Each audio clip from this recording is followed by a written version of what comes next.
hours. Malcolm Owens sat in the passenger seat of a rented sedan, watching the highway signs count down the miles to Ridgedale County. No government plates, no markings. Just two black men in a Honda Accord that could have belonged to anyone. He had a leather folder open on his lap. 8 complaint reports. Same name on every single one. Sergeant Dale Hutchins. Racial profiling, illegal stops, falsified reports. All of them closed by the local department with the same 2 words. Unfounded allegation. Terrence Blake drove. Former college linebacker. Quiet. The kind of guy who listened more than he talked. He glanced at the folder. 8 complaints in 3 years. And nobody did anything? Local oversight protects their own, Malcolm said. His voice was calm, measured, the tone of a man who'd seen this before. That's why we're here. 2 weeks ago, Captain Elaine Crawford had called them into her office at the State Bureau of Professional Standards. She slid the Ridgedale file across her desk and said one sentence. I need you to see if this is real. The assignment was simple.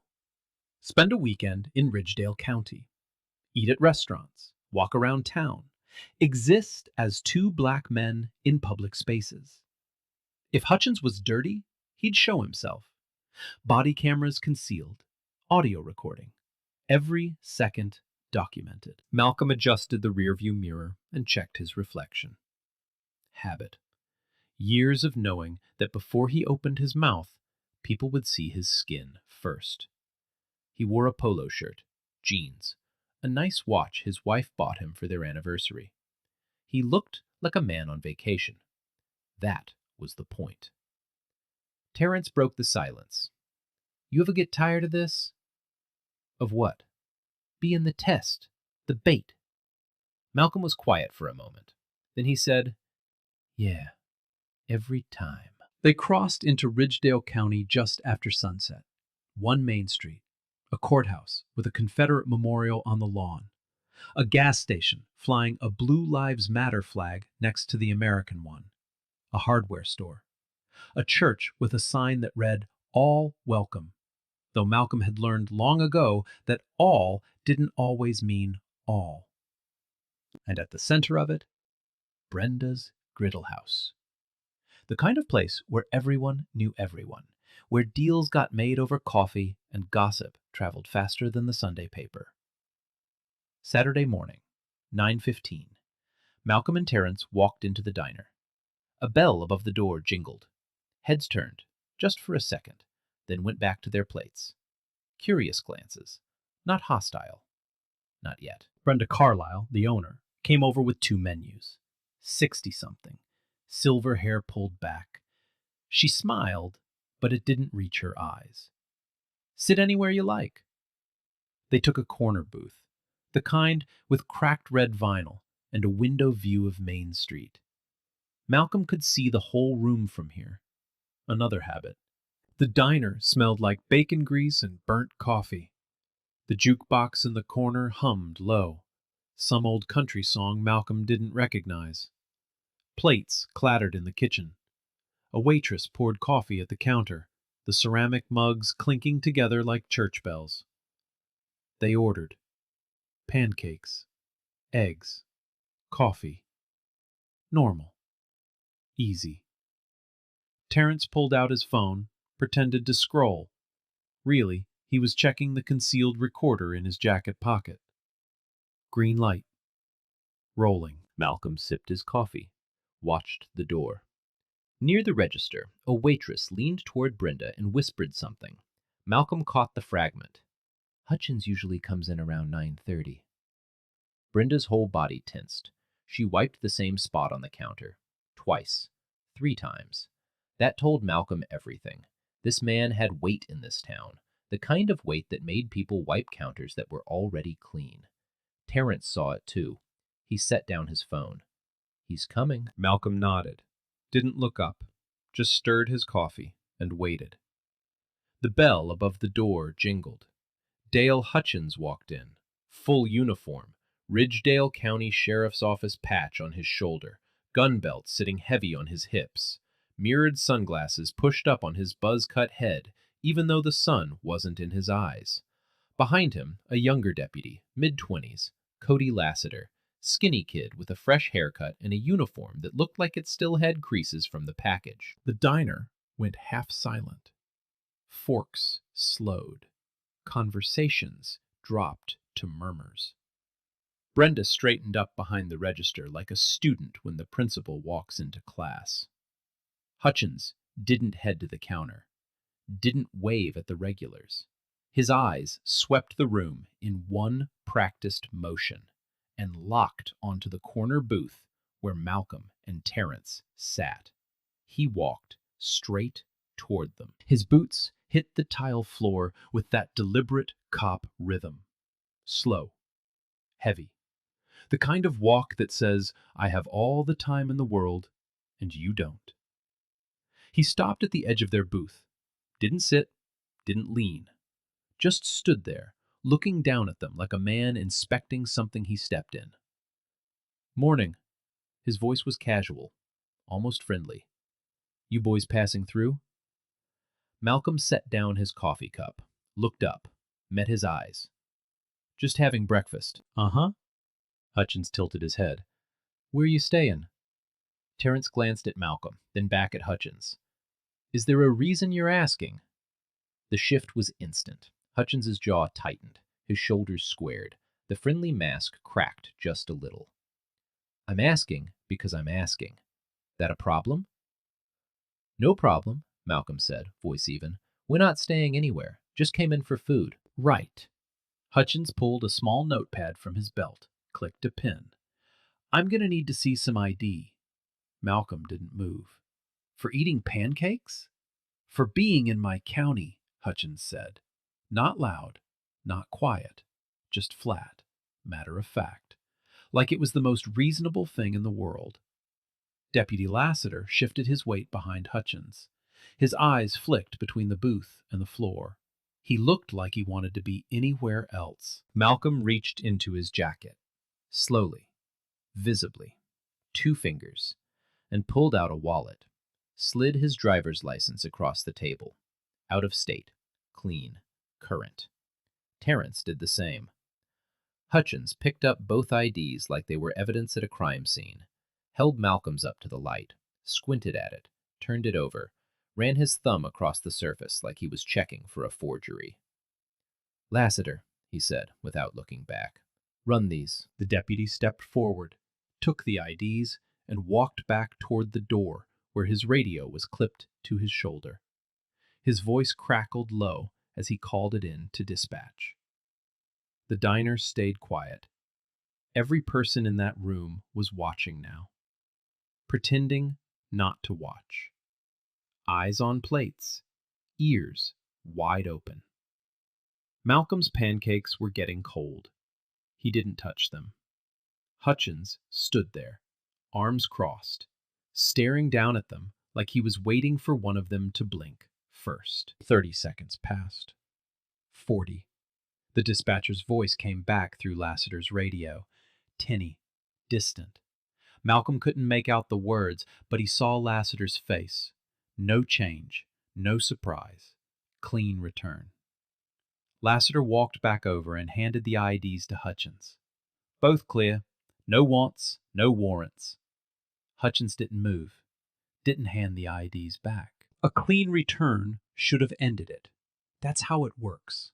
No warrants, no holds, no reason to detain. You hand back the IDs, say have a nice day, and walk away. Hutchins didn't walk away. He set the IDs on the table, but didn't push them across, left them just out of reach. Then he leaned in, not sitting, just bending down so his face was level with theirs. We've had some break-ins around here lately, he said, voice low now, just for them. 2 guys, matching your general description. Malcolm didn't blink. What description is that? Hutchins smiled, not a friendly smile, The kind of smile that doesn't reach the eyes. You know what description. Terrence's hand tightened around his fork. Malcolm saw it, saw the way his knuckles went pale, saw the muscle jump in his jaw. So here's what's going to happen, Hutchins said, straightening up. Louder now, loud enough for the whole diner to hear. You two are going to step outside with me for a minute so we can sort this out. Just a few questions. Shouldn't take long. Sort what out? Malcolm asked. You just ran our IDs. We're clean. That's what the computer says. I'm not so sure. Hutchins tapped the table with his knuckle, twice, sharp. Outside. Now. Nobody in that diner said a word. Brenda clutched a dish towel at the register. A mother, 2 booths over, pulled her daughter closer. An old man at the counter stared at his eggs like they held the secrets of the universe. Not one person spoke up. Malcolm reached into his pocket, slowly, always slowly, and pulled out a $20 bill. Set it on the table next to his half-eaten pancakes. Terrence did the same. They stood up. Malcolm buttoned his jacket. One button at a time. Every movement deliberate. Controlled. Hands visible. No sudden motions. The choreography black men learn before they learn to drive. Hutchins stepped back, gestured toward the door with his chin. After you. They walked, Hutchins behind them, Lassiter behind Hutchins. Every eye in that diner tracked them to the door. The bell jingled again as they stepped outside into the bright Saturday morning sun. The parking lot was gravel. Hot already. The kind of heat that makes the air shimmer. Hutchins' patrol car sat in the handicap spot.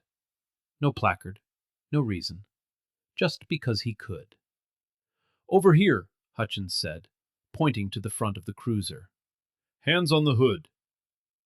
Malcolm stopped, turned. Sergeant, with respect, what's the probable cause here? Probable cause is I said so. Hands on the hood, both of you. Terrence looked at Malcolm.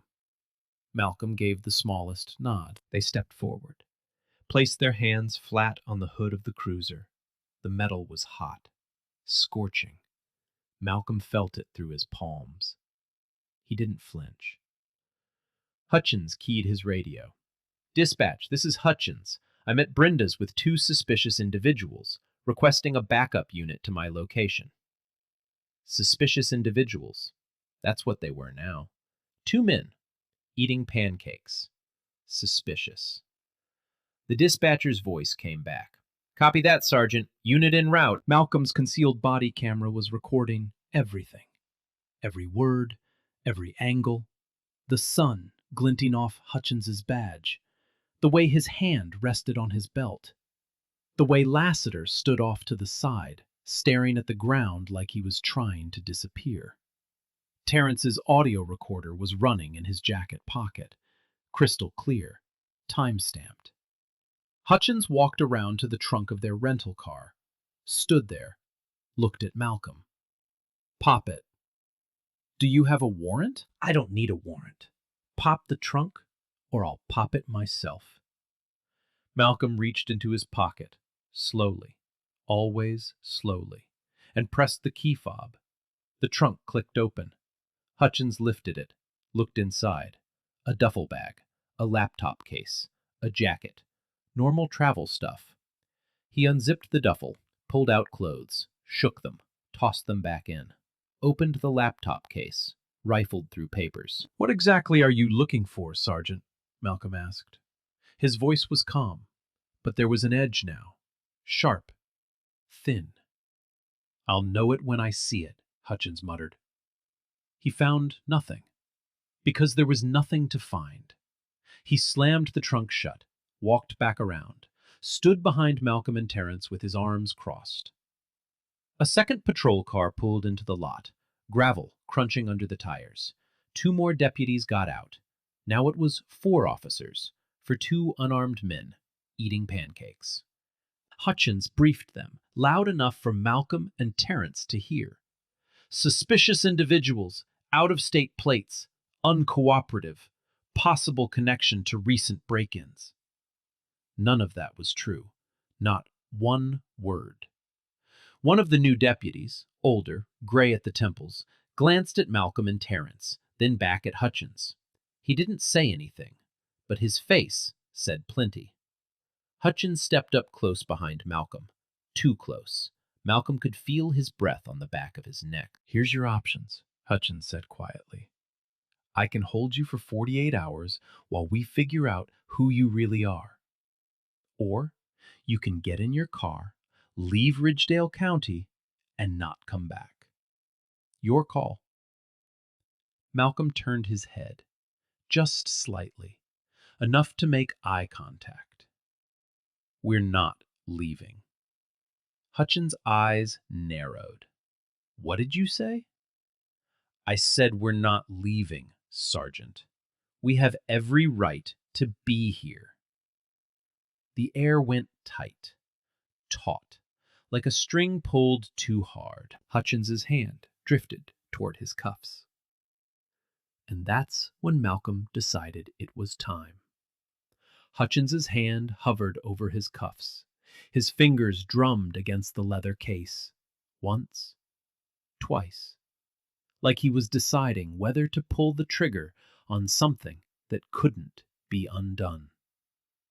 "Turn around," he said. "Both of you." Malcolm and Terence stayed facing the cruiser, hands still on the hood. The metal burned against their palms. Neither one moved. "I said turn around." Malcolm spoke without turning his head. "Are we under arrest, Sergeant?" "You will be if you don't do what I say." "On what charge?" Hutchins stepped closer, so close Malcolm could smell the coffee on his breath. "Obstruction, resisting, failure to comply. Take your pick."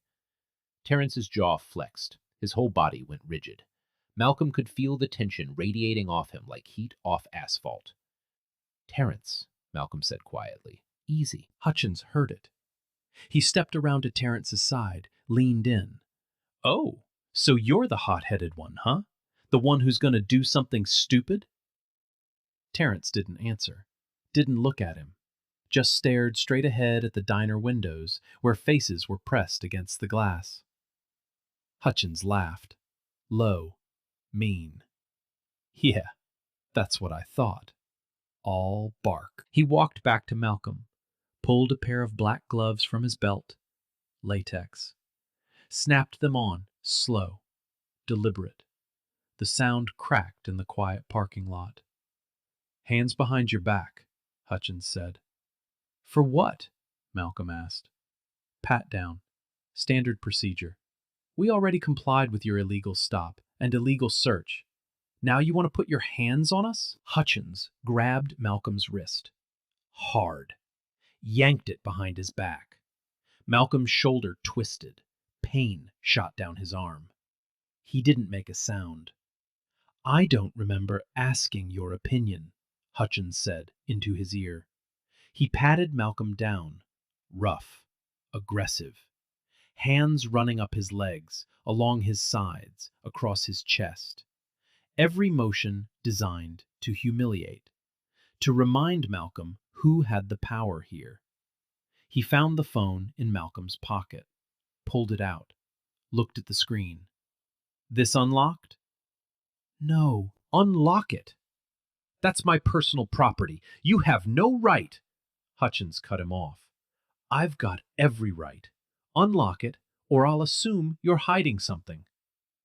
Malcolm stared at him, silent, calculating. Hutchins tossed the phone onto the hood of the cruiser, screen down. It clattered against the metal. "Fine. We'll get a warrant. Hold you till it comes through. See how patient you feel in a cell." He moved to Terence. Did the same thing. Hands rough, invasive. Terence's breath came hard through his nose. His fists clenched, unclenched. "Relax, big guy," Hutchins said, patting his shoulder like they were old friends. "I'm just making sure you're not carrying anything you shouldn't be." He found Terence's phone, held it up. "This one unlocked?" Terence didn't answer. Hutchins smiled, tossed it onto the hood next to Malcolm's. Two guys with locked phones. That's interesting. Real interesting. He stepped back, pulled off the gloves, tossed them onto the ground. Then he turned to Lassiter and the two other deputies standing a few feet away.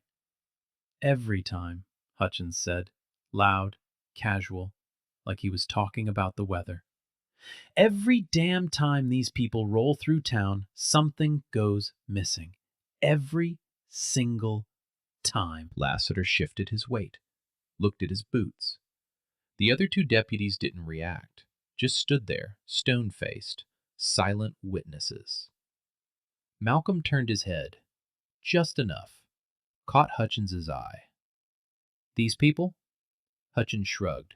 You said it, not me. The mask was off now, fully, completely. This wasn't about break-ins, wasn't about probable cause or procedure or public safety.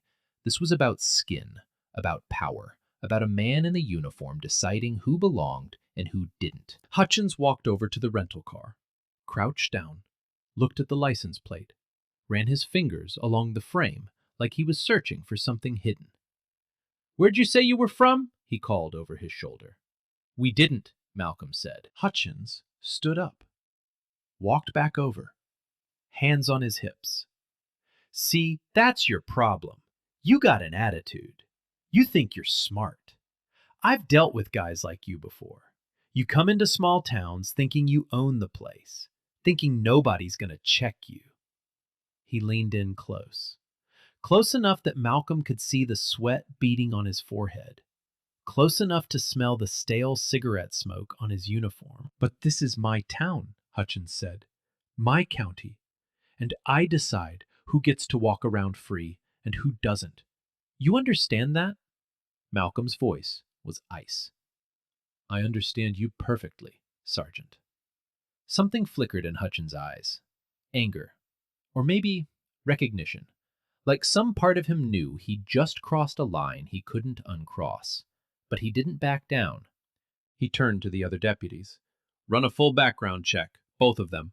I want employment history, known associates, prior addresses, everything. One of the deputies hesitated. Sergeant, we already ran their IDs. I said run it again, Hutchins snapped. And this time, dig deeper. The deputy nodded, walked back to his cruiser. Hutchins turned back to Malcolm and Terence. You two are going to stand right here. Don't move. Don't talk. Don't even breathe wrong. You got me? They didn't answer. Minutes passed. 5. 10. The sun climbed higher. Sweat dripped down Malcolm's back. His arms ached from holding them behind him, but he didn't move, didn't complain. This was the test. This was what they came for. Hutchins paced, back and forth, gravel crunching under his boots. He kept glancing at them, then at the diner, then back at them, like he was waiting for something, an excuse, a reaction, anything to justify what he'd already decided to do. Finally, he stopped in front of Malcolm. You know what I think? Hutchins said. I think you two are running something. Drugs, maybe. Stolen goods. Something. Nobody drives 3 hours just to eat pancakes in the middle of nowhere. We're not running anything, Malcolm said. Prove it. I don't have to prove anything. That's not how this works. Hutchins' face went red. His hand shot out, grabbed Malcolm's collar, twisted it, pulled him forward. Let me tell you how this works, Hutchins hissed. Spit flecked his lips. You do what I say, when I say it, or you spend the weekend in a cell. That's how this works. Lassiter stepped forward. Sergeant, stay back, Lassiter. Lassiter froze, hands half raised. He looked at Malcolm, then at Hutchins, then at the ground. Hutchins let go of Malcolm's collar, shoved him back against the cruiser. Last chance. Get in your car. Leave. Don't come back, or I arrest you both, right now, for obstruction, resisting, and whatever else I feel like adding. The threat hung in the air, heavy, final. Malcolm straightened his collar, smoothed it down, looked Hutchins dead in the eye. "No," he said. Hutchins blinked. "What?" "I said no. We're not leaving." Terence turned his head, looked at Malcolm, a question in his eyes. Malcolm nodded. Hutchins's face twisted. Rage. Disbelief. "You just made the biggest mistake of your life." He reached for his cuffs. Hutchins pulled the cuffs from his belt, metal gleaming in the sun. "Turn around. Hands behind your back. You're under arrest." Malcolm didn't move, and that's when everything changed. Holy shit. Imagine that's you standing there. 4 cops surrounding you. Your only crime was ordering breakfast. And this man just grabbed you by the throat in front of everyone. Now picture yourself saying no to him. That's guts. Hutchins reached for Malcolm's arm. The cuffs dangled from his other hand. "I said turn around!" Malcolm reached into his jacket. Hutchins froze. His hand shot to his holster. "Don't!" "Easy," Malcolm said. His voice was calm, steady. His hand moved slowly, deliberately. 2 fingers, nothing else. He pulled out a black leather wallet, flipped it open. Gold badge, state seal, engraved letters that read, Bureau of Professional Standards, Internal Affairs Division. The air went dead silent. Hutchins stared at the badge. His mouth opened, closed, opened again. No words came out. Malcolm's voice changed, still calm, but different now, carrying weight, authority. The kind that doesn't need to be loud. "Sergeant Dale Hutchins, badge number 4412. My name is Malcolm Owens, senior investigator with the State Bureau of Professional Standards. This is my partner, Investigator Terence Blake." Terence pulled his credentials from his jacket. Same badge, same gold, same seal. He held them up so Hutchins could see clearly. Then, Terence reached into his hoodie pocket, pulled out a small black recording device, held it up. The red light blinked. On. Recording. Had been this whole time. "Every word, Sergeant," Terence said quietly, "from the moment you walked into that diner." The color drained from Hutchins's face, literally drained, like someone pulled a plug. His skin went from red to white in the span of 2 seconds. His hand fell away from his holster. The cuffs slipped from his fingers, clattered onto the gravel. He took a step backward, the first time in this entire encounter he'd yielded ground.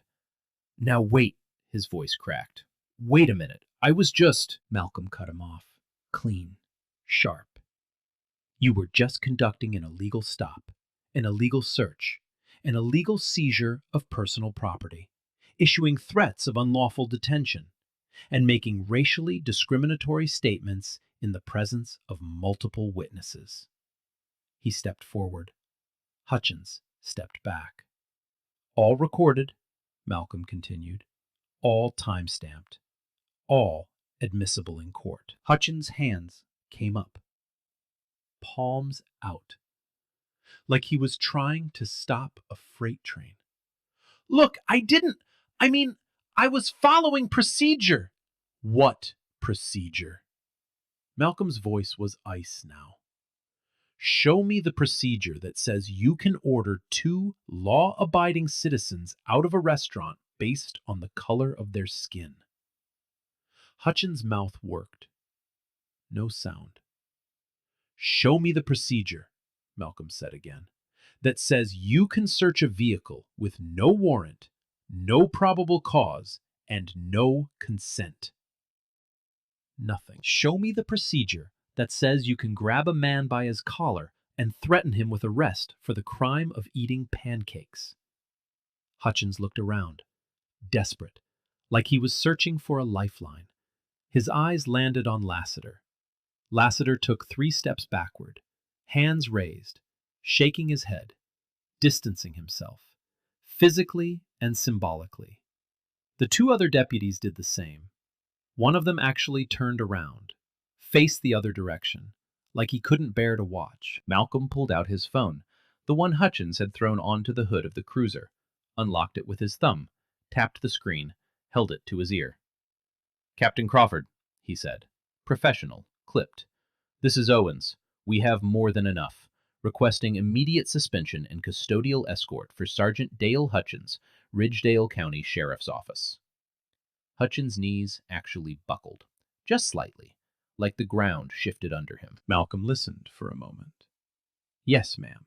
Multiple civil rights violations, illegal detention, illegal search, discriminatory language, all on body cam and audio. I'll send you the files within the hour." He paused. "Affirmative. We're holding position." He lowered the phone, looked at Hutchins. "State units are en route. ETA 30 minutes. Hutchins's face went through about 6 different expressions in 3 seconds. Shock, denial, anger, fear, desperation. Then back to fear. This is a mistake," he stammered. "I treat everyone the same. Everyone. You can ask anyone in this town." "We did ask," Terrence said. He pulled a small notepad from his pocket, flipped it open. 8 formal complaints filed against you in the last 3 years, all alleging racial profiling, excessive force, and abuse of authority, all closed by your department without investigation. Hutchins shook his head. "Those were false. Every one of them. People lying to get out of tickets." "We interviewed all 8 complainants last week," Malcolm said. "Their stories match, right down to the words you used, the same words you used on us today." The diner door swung open.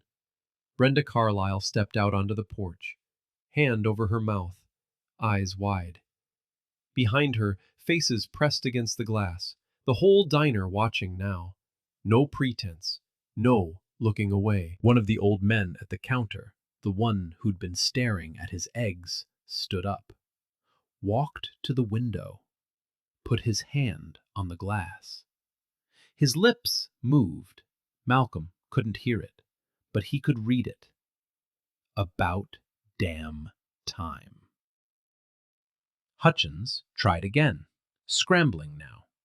"I was doing my job, that's all, just doing my job."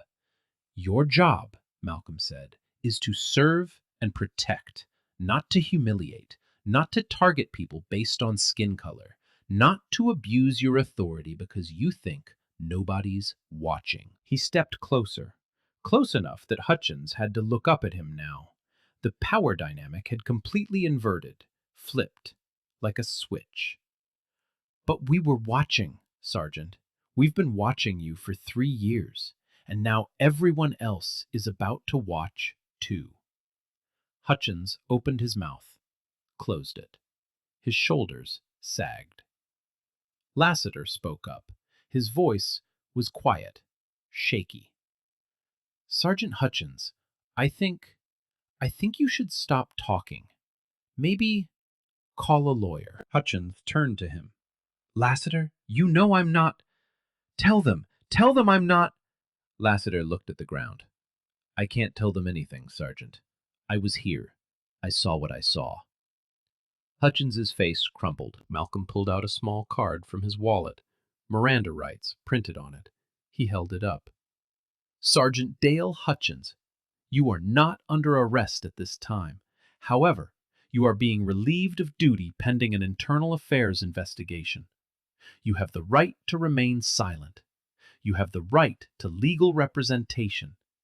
Anything you say from this point forward can and will be used in administrative and criminal proceedings." He lowered the card. "Do you understand these rights as I've explained them to you?" Hutchins didn't answer. He just stood there, staring at nothing. In the distance, sirens, faint, getting louder.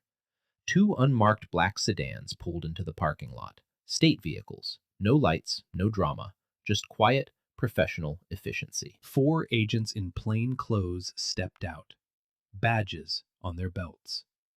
They walked over to Malcolm. One of them, a woman in her 50s, gray hair pulled back, extended her hand. Investigator Owens, Captain Crawford sends her regards. Malcolm shook her hand. Appreciate the quick response. She looked at Hutchins. No expression, just cold assessment. Sergeant Hutchins, I'm Agent Marsh, with the State Bureau of Professional Standards. You're hereby relieved of active duty. I need your service weapon, your badge, and your keys. Hutchins stood there, frozen. Sergeant, she said again, firmer. Your weapon. Now. His hands shook as he unbuckled his gun belt, handed it over. Then his badge, then his keys. Agent Marsh handed them to another agent, turned back to Hutchins. You'll be escorted to the county administration building for formal processing. You're not under arrest, but you are not to leave the state. Do you understand? Hutchins nodded. Barely. Out loud, please. I understand, he whispered. 2 agents flanked him, walked him to one of the sedans, opened the back door. He got in. The man who'd ordered 2 black men out of a diner was now the one being removed. The door closed. The sedan pulled away. And just like that, it was over. The gravel crunched under the tires as the sedan disappeared down Main Street. The sound faded, then silence. Malcolm stood in the parking lot, Terrence beside him. 4 deputies still standing there like statues. Nobody knew what to do next. Agent Marsh turned to Malcolm. We'll need your body cam footage and audio files, full statements. I'm assuming you documented everything? Malcolm nodded. Every second, from the moment he walked into that diner. Good. She glanced at the remaining deputies. Her eyes landed on Lassiter. Deputy, you were present for the entire encounter? Lassiter swallowed hard. Yes, ma'am. And you witnessed Sergeant Hutchins conduct an illegal stop, an illegal search, and make discriminatory statements. Lassiter looked at his boots, then at Malcolm, then back at Agent Marsh. Yes, ma'am, I did. And you said nothing. No, ma'am, I didn't. Agent Marsh's expression didn't change. That'll be in our report. You'll receive a formal interview request within 48 hours. I'd suggest you think very carefully about what you want to say. Lassiter nodded. His face had gone pale. Malcolm stepped forward, looked at Lassiter directly. Deputy, you were present for every violation. You watched. You said nothing. That's complicity. Lassiter's hands trembled. I know. But, Malcolm continued, you also didn't actively participate. You didn't touch us, didn't echo his statements, didn't pile on. Lassiter looked up. Something like hope flickered in his eyes. So here's what you need to understand, Malcolm said. His voice was firm, but not cruel. You're going to have a choice in the coming weeks. You can cooperate with this investigation, tell the truth, help us understand how deep this goes. Or you can try to protect him and go down with him. He let that sink in. I'd think very carefully about which path you choose. Lassiter nodded slowly. Yes, sir. Malcolm turned away, walked toward the diner. Brenda Carlyle was still standing on the porch. Her hands were shaking. The dish towel she'd been holding earlier was twisted into a knot. Malcolm stopped at the bottom of the steps, looked up at her. Ma'am, he said gently, I'm going to need to ask you some questions about what you witnessed today and about anything else you might have seen over the years. Brenda's eyes filled with tears. I've watched him do this for so long, to families, to kids just passing through, to anyone who didn't look like they belonged here. Her voice cracked. I should have said something. I should have done something. but I was scared. He he collects money from me every month, says it's for protection, but really it's just extortion. And I paid because I didn't want trouble. I didn't want him coming after my business." Malcolm's expression softened. "You can help now. We'll need your statement, everything you remember, everything you saw." "Anything," Brenda said. "I'll tell you anything you need to know." "Thank you." She wiped her eyes with the towel. "Can I ask you something?" "Of course." "Why didn't you tell him right away? When he first came over to your table? Why wait?" Malcolm was quiet for a moment. Then he said, "Because we needed to see what he'd do when he thought nobody was watching, when he thought he had all the power and we had none." He looked back at the parking lot, at the spot where Hutchins had stood. "We needed him to show us exactly who he was." Brenda nodded. Understood. Inside the diner, the patrons were starting to move again. Conversations picked back up, low at first, then louder. The shock was wearing off, reality setting in. The old man who'd been at the counter walked outside, stopped in front of Malcolm, extended his hand. "Thank you," he said simply. Malcolm shook his hand. "You're welcome. I've lived in this town 40 years. Watched that man terrorize people for the last decade. Nobody did anything. Nobody could." The old man's grip tightened. "I'm glad you did." He let go, walked back inside. Terrence came up beside Malcolm. "Captain Crawford wants us back at headquarters by this afternoon. Full debrief." Malcolm nodded, looked at the diner, at the patrol car still parked in the lot, at the faces in the windows. "You think this'll change anything?" Terrence asked quietly. Malcolm thought about that. About 8 complaints buried in files. About 3 years of silence. About 12 people who watched and said nothing until it was already over. "Maybe," he said finally, "but only if people decide they're tired of looking away." They walked back to their rental car. The hood was still warm from where their hands had been pressed against it. Malcolm opened the driver's side door, paused, looked back one more time. Deputy Lassiter was still standing in the parking lot, alone now, staring at the spot where Hutchins had been. He looked lost. Malcolm got in the car, started the engine. "Think he'll cooperate?" Terrence asked. "Yeah," Malcolm said. "I think he will." They pulled out of the parking lot, drove down Main Street, past the courthouse with its Confederate memorial, past the gas station with its flags, past the hardware store and the church. Behind them, Ridgedale County looked the same as it had that morning. But something had shifted. Something had cracked. And cracks, Malcolm knew, were where the light got in. 3 weeks later, the story broke wide open.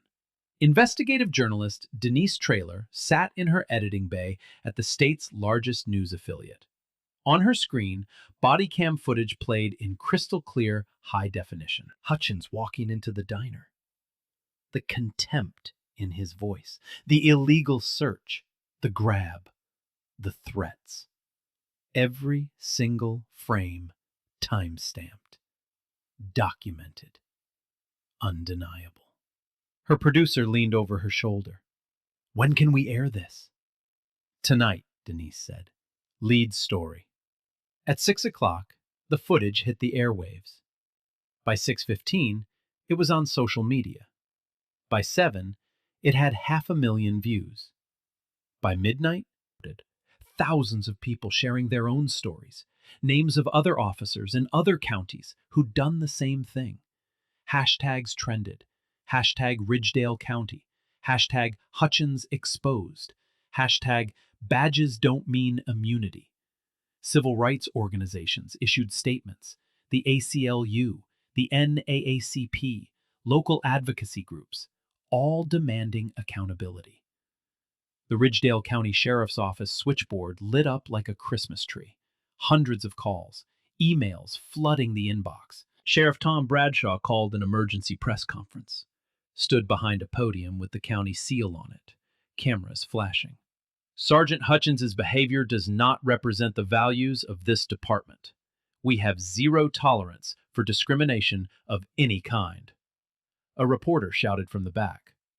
Sheriff, you had 8 complaints against Hutchins. Why were they all dismissed? Bradshaw's jaw tightened.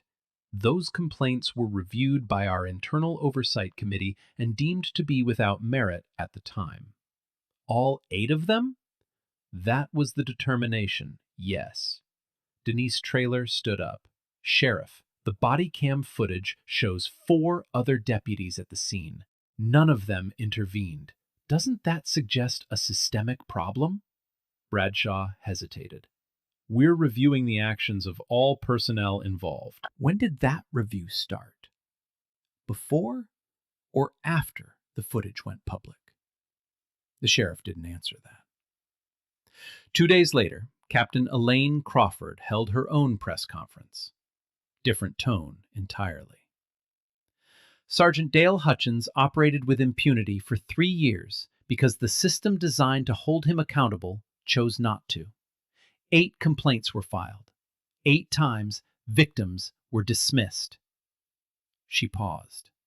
Let that land. Those 8 complainants were re-interviewed. Their accounts are consistent, detailed, corroborated by evidence. Every single complaint was valid. Every single one was ignored. She looked directly at the cameras. Sergeant Hutchins has been charged with multiple federal civil rights violations: unlawful detention, illegal search and seizure, official misconduct, falsifying police reports related to prior incidents. Her message was clear. This wasn't just about Hutchins anymore. The trial began 4 months later. Federal courthouse. Packed gallery. Hutchins sat at the defense table in a borrowed suit. No uniform, no badge. Just a man waiting for judgment. The prosecution played the body cam footage. Every juror watched. Some leaned forward. One woman in the back row wiped her eyes. Malcolm testified. Calm, precise. The defense attorney tried to rattle him. Investigator Owens, isn't it true you were trying to provoke my client? Malcolm looked at the jury. We were eating pancakes. If that's provocative, then yes. A few jurors smiled. Terrence testified next, corroborated everything, played segments of the audio. I don't serve animals at people's tables. Get your black asses out that door. The jury heard it all. Brenda Carlisle took the stand. Her voice shook. I watched him target people for years. Families on road trips, college kids, anyone who didn't look like they belonged. I didn't report it because I was afraid. She looked at the jury. I'm ashamed I didn't speak sooner. Deputy Lassiter testified under a cooperation agreement. He'd resigned 2 weeks after the incident. Did you witness Sergeant Hutchins conduct an illegal stop? Yes. Did you witness him make racially discriminatory statements? Yes. And did you intervene? Lassiter looked at his hands. No, I didn't. I was afraid of what he'd do to my career. I was wrong. Hutchins took the stand against his lawyer's advice. It was a disaster. He contradicted himself repeatedly, claimed he was just following procedure, but couldn't name the procedure. The prosecutor destroyed him. Sergeant Hutchins, what procedure allows you to order paying customers out of a restaurant based solely on their race? It wasn't about race. Then what was it about? Hutchins stammered. They looked suspicious. Suspicious how? They didn't fit. Didn't fit into a public restaurant. Because of what, exactly? No answer. The jury deliberated for 4 hours. Guilty. All major counts. The judge sentenced him 3 weeks later. Mr. Hutchins, you wore a badge for 22 years. You swore an oath to protect and serve all citizens. Instead, you used that badge as a weapon. You targeted people based on skin color. You abused your authority. She looked at him over her glasses. 12 years in federal prison. Permanent disqualification from law enforcement. Forfeiture of pension. Hutchins's head dropped. And the Ridgedale County Sheriff's Office is hereby placed under a federal consent decree. Mandatory reforms. External oversight. Comprehensive retraining. Effective immediately. The gavel came down. In the gallery, Brenda Carlyle exhaled for the first time in months. Malcolm sat in the back row, Terence beside him. They didn't celebrate, just nodded once. Justice wasn't a victory. It was a correction. Back in Ridgedale County, things were changing.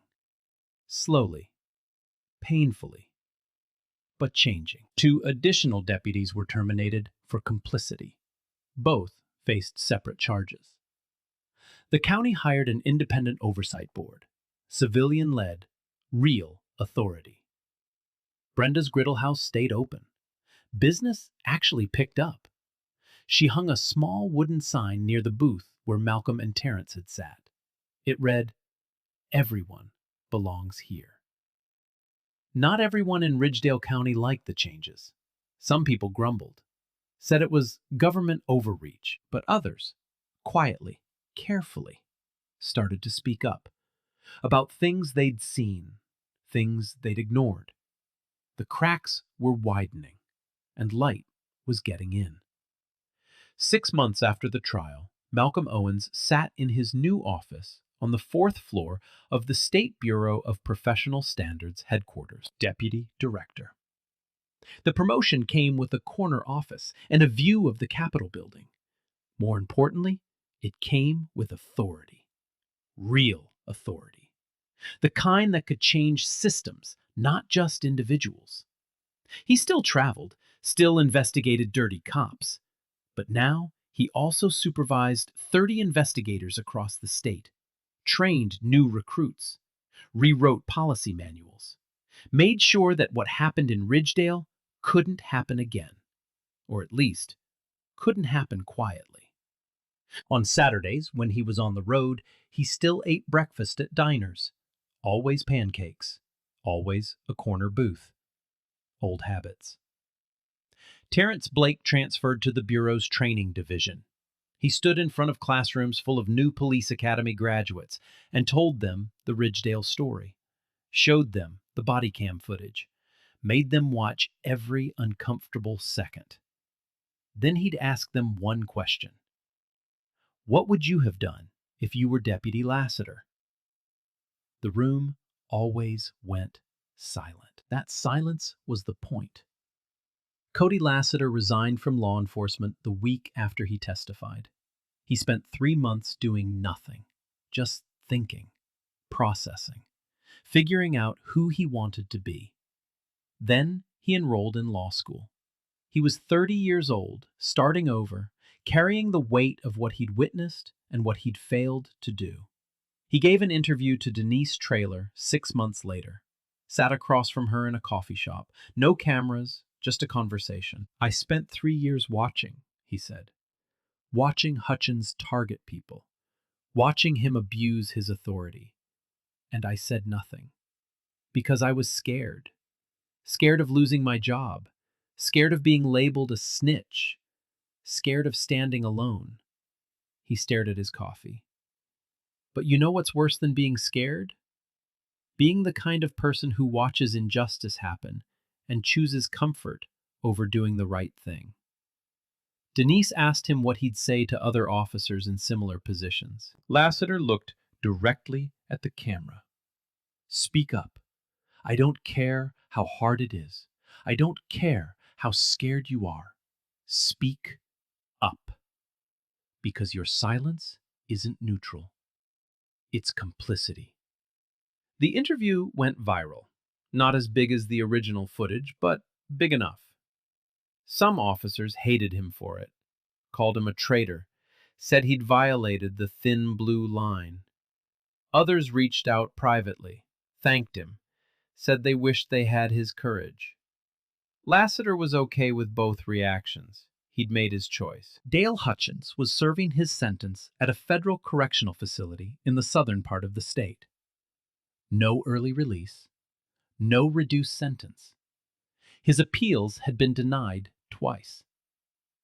In prison, he was just another inmate. No badge, no authority, no power over anyone. 12 years is a long time to think about a plate of pancakes. Brenda Carlisle became something unexpected. An activist. She testified before the state legislature in support of a bill mandating independent civilian oversight for all county law enforcement agencies. She stood at the podium in the state capitol, hands shaking, but her voice steady.